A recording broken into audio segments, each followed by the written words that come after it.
Don't forget to check out and order your copy of our latest book, Stiff Arming Football Myths. You can find this on our website at footballgameplan.com/books. Be on the lookout for other titles, and we have this book available in both paperback and PDF form.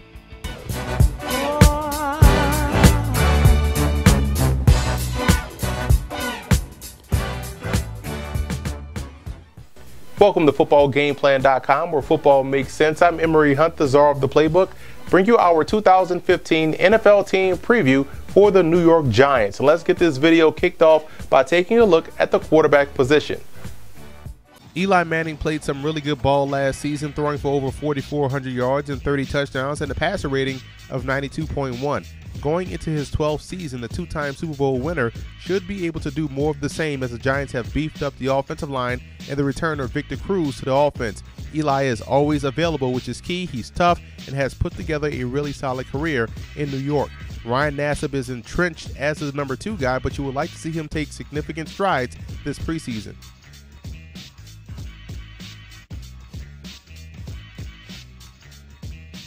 Both Andre Williams and Rashad Jennings did okay in the role of keeping the defense honest, and I think both are win-with guys, but neither is a threat, explosive, or provide anything in the passing game, which is why the Giants signed Shane Vereen in free agency. And in my opinion, Vereen is the ideal back for this offense. He's quick, he's agile and versatile as a receiver, and if it were me, he'd start and get the bulk of the carries, but he'll more than likely be utilized in a committee and in passing situations. Orleans Darkwa and undrafted free agent Akeem Hunt out of Purdue. Look for those guys to battle for the 4th spot on the roster. Hunt is a slasher and is really good in the open field.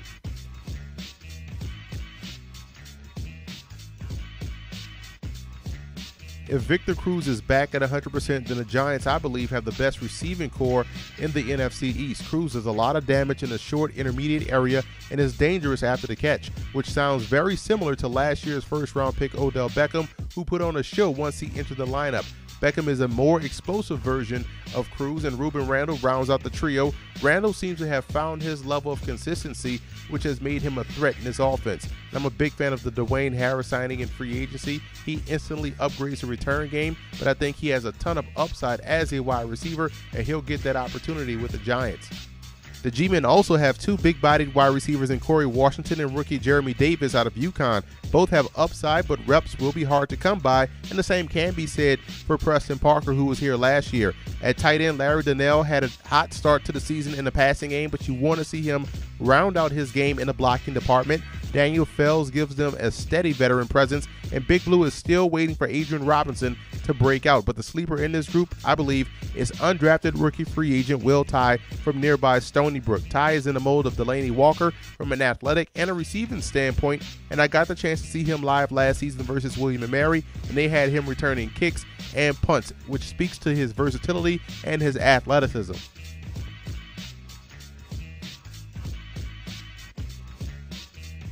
Contrary to popular belief, the Giants will be much improved on that offensive line. They'll be really strong on the interior, which is important. Some reshuffling has put people in ideal spots, like Justin Pugh going from right tackle to left guard, moving a healthy Jeff Schwartz to right guard from left guard, and second-year player Weston Richburg starts at center, where he excelled at Colorado State. So guard, center, guard, they'll be fine. Obviously, losing left tackle Will Beatty hurts on the edges, and what you'll see now, the plan is to throw rookie first-round pick Eric Flowers from Miami in the fire at left tackle day 1. Flowers has good athleticism and a mean streak, and I think you'll see him get better each week, just like the Saints' Teron Armstead did as a rookie and become a fixture up front. Marshall Newhouse was mainly a reserve for Cincinnati. He's going to be starting at the right tackle spot. They have decent depth here with John Jerry and Brandon Mosley, and some young players with promise like tackle Michael Bamiro out of Stony Brook, third-year guard Eric Herman, and rookie 7th-round pick Bobby Hart, who played tackle at Florida State and will play guard for the Giants. He had a good week of practice at the East-West Shrine game.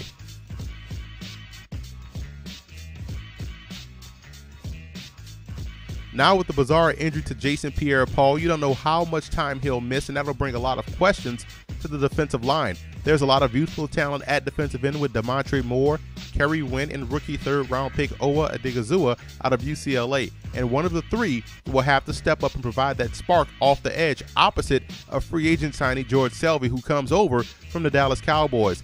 Owa Adigizua is a lot like former Giant and current Raider defensive end Justin Tuck, who plays the run just as well as he is getting after the quarterback. Robert Ayers is more of a run defender, but he's coming off an injury. And on the interior, look for Jonathan Hankins to push for a Pro Bowl berth this year. He really came into his own last season, and finding a consistent presence next to him is the goal. The staff would like to see former draftee Jay Bromley be that guy, but they also brought in Kenrick Ellis from the New York Jets via free agency, and he's probably going to get every chance to start. Cullen Jenkins and Marcus Kuhn haven't been consistent enough to warrant anything other than reserve minutes.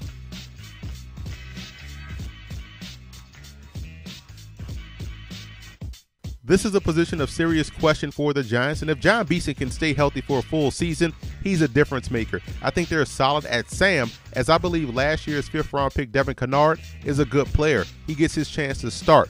Free agent signee JT Thomas comes over from the Jacksonville Jaguars and looks to be the starter on the weak side, and they have two swing guys in Jamil McClain and Mark Herzlich, as both guys are capable of playing multiple spots. If things go well with the defensive line, then this unit is capable of getting the job done. The problem is that everything has to be perfect for that to happen, which we know that's not how football works. This is another unit that's a little thin depth-wise as well.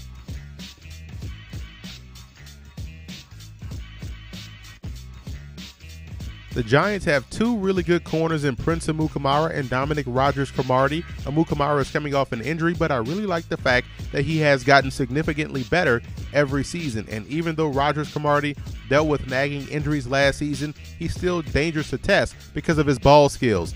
The nickel spot should be a battle between Jaron Hosley, Tremaine McBride, and Shockey Brown. McBride has the inside track, and Brown will probably float in between corner and safety, and I still hold out hope for Hosley, but this may be his final shot to bring that level of consistency to his game.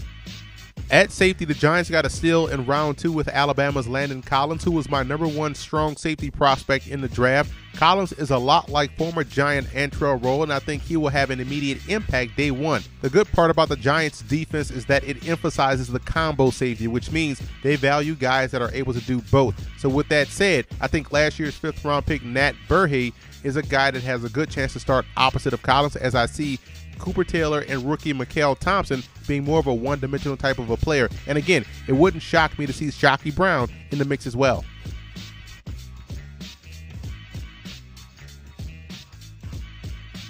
Strong kicking unit for Big Blue with kicker Josh Brown and punter Steve Weatherford. Long snapper Zach Diase is arguably the best in the league at his position, and I worry about the coverage units more so than the return game, as free agent signee Dwayne Harris will handle that role, with perhaps Preston Parker spelling him from time to time. But Harris is a game breaker, and this is his specialty.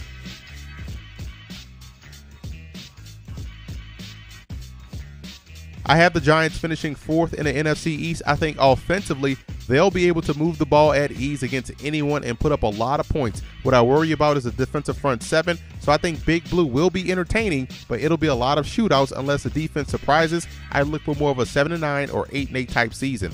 And I also want to give a huge shout out to Giant fan forums for always showing football game plan support.